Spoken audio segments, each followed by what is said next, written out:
Welcome to Amberg Acres, folks. Today is the day I am going to name that bird. So I have all the names written down here on the paper, and I have a bowl here, put them all cut up in there. So I'm just gonna pick one out, and that's how we're gonna name this bird.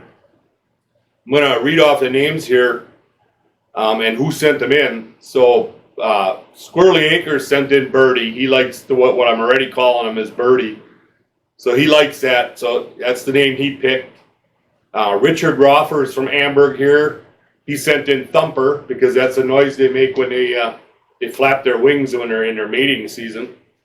Pablo, everybody knows who Pablo is. He likes Speedy Gene because when he watches this thing run through the woods over there, it's got his head down and it's kind of looks like the Road Runner, you know, on the old cartoons.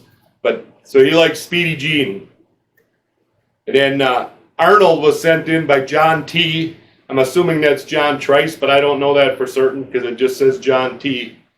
And then my daughter Mindy sent in, she likes either Ted Nugent or Leonard Skinner because that's the kind of music I listen to. And then my buddy Larry sent in Buzzy. Now I have a little bit of an issue with Buzzy because my cousin Buzzy just passed away here a couple months ago. So I don't really want to name the bird Buzzy, but I put it in there, so it's in there. But Larry put that name in Buzzy because he had a bird or something years way back in the day that they called Buzzy because it was always buzzing around, you know. So, all right, those are the names. Those are the names that are in there. Now I'm gonna wait till the end of this video before I pick those names out. So a couple things went on this week. First thing is I actually shot a deer finally. If you're watching my channel, you know that I missed a couple. I hit one and I couldn't find it, and the wolves got it or the coyotes got it. And I felt really bad about that. So Tuesday night, I went out in a snowstorm. We had a bunch of snow here, probably 4 inches or so. So I went out Tuesday night, and I was able to get a nice full-size doe. Went right through, the arrow went right through. There was nothing wrong with the bow. It was all me. It was either me or those arrows flying crooked, those with the fixed 3 blades on them. So I switched to the Rage, the 2-blade Rage. I think they're hypodermic, or that might be just a brand name hypodermic, but it's the 2-blade Rage that I switched to. It went right through. The deer went, I don't know, she went, I'll say she was a good 75 yards. She was about 25 yards from the one that I couldn't find the other day. And it was snowing like crazy, so the blood was covered already by the snow by the time I got down from the tree stand. So I just picked up where I left off, where I found that other one. I just went over there and started looking right there, and they were about 25 yards apart. So for whatever reason, they like that area. It's kind of like a ridge on a fence line, and that's where they're taking off to when I shoot at them. That seems to be their escape route right now. So that's where I found her, and so she's at the butcher getting cut up right now. So the Bruin ambush finally got her done.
Friday of this week, we had a well drill. And I say that sparingly because that's all they did was drill a hole in the ground.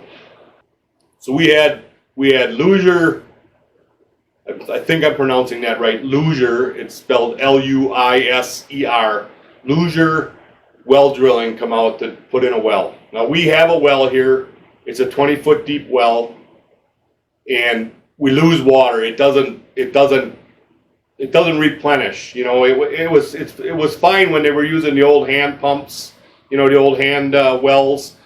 But now that we hooked it up to an actual home, we're using more water than it can keep up to. It's just not filling back up fast enough, and we're running out of water. So back in August already, we went and signed up with Luiser to get a well drilled, and they're that far behind. The guy told me he's got like 70 wells for this year yet to get done. So I don't know, it takes him a whole day to do one well. That's going to be well through January probably before he gets caught up. Everybody was good. No issues with anybody there. The only issue I have is that how long it's taken to get it done. But I mean, that's not necessarily their fault. The other company that I called, that's, you know, from Niagara here up the road, he went out of business. So I'm sure all of his work got sucked up by Luiser, you know. But anyhow, they take this 8 3/4 inch bit, and they just kind of mark the hole. He sinks it into the ground a little bit, marks the hole.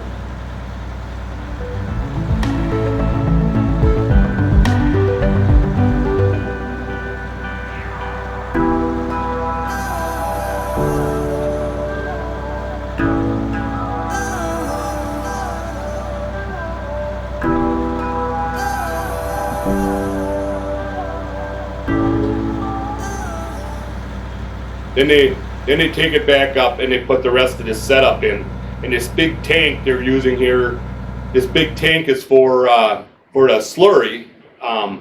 What's coming out of the hole goes in there and is getting kind of filtered out. It's separating the water from it, and the sludge, or whatever you want to call it, the fines are coming out in my woods there. So once they have this all set up, they start drilling. In the first 25 feet, the thing went just sunk, went right through.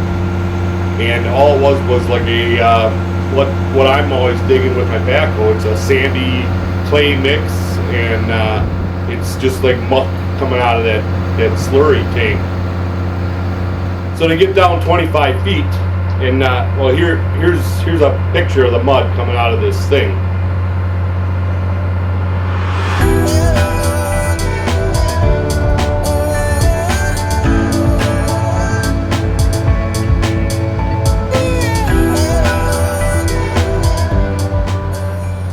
So at 25 feet, they hit granite, and you can see the bit shaking really bad here.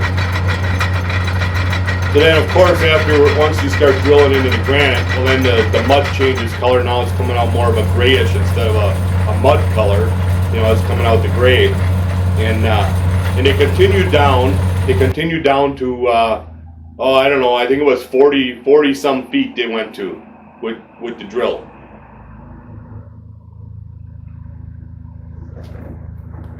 Hang on a second. If you hear a truck out there, it's because the fracker showed up, and I'll get to that in a minute here. They keep drilling into the granite with that bigger bit, and they go down past 40 feet. So that way they know they're well into the granite. So once they're down at 40 feet, now they basically bring in the casing. They get the casing. They put a ring on the bottom that basically presses into that granite, and they weld two pieces together. So then now they know they have 40 feet of pipe, right? And they take that and they press that down into that hole, and then they take this bit and they hammer it in, and that sets that casing into that granite.